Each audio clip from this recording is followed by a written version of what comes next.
итоге мы утвердили. Мы объединили вместе госвосприятие регистру, кадастру, лицензионная палата, регистрационная палата и ЗАГС. Оно направлено на то, чтобы человек получал услуги в одном месте, а не бегал по разным инстанциям. Но я хочу вам сказать одну важную вещь, потому что это непростое объединение. Но мы хотим дойти до того, чтобы человеку вообще нужно было меньше всяких справок.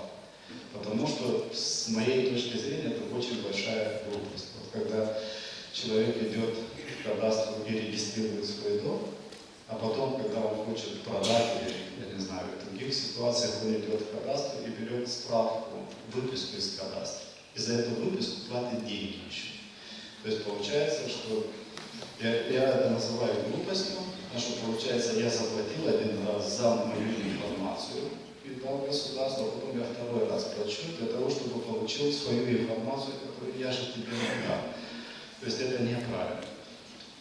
Вообще человеку не нужны никакие справки. И вот это моя цель, и это цель, которая будет реализована посредством этого агентства. Потому что для чего человеку нужна справка вообще? Задавались этим вопросом? Для того, чтобы взять у одного учреждения государственного и предоставить другому государственному учреждению. У меня вопрос, а вы между собой не можете разобраться? Можете, потому что у нас очень развитые регистры и населения, и автомобилей, все есть в регистрах государственных. Поэтому учреждения могут увидеть. И вот это агентство призвано,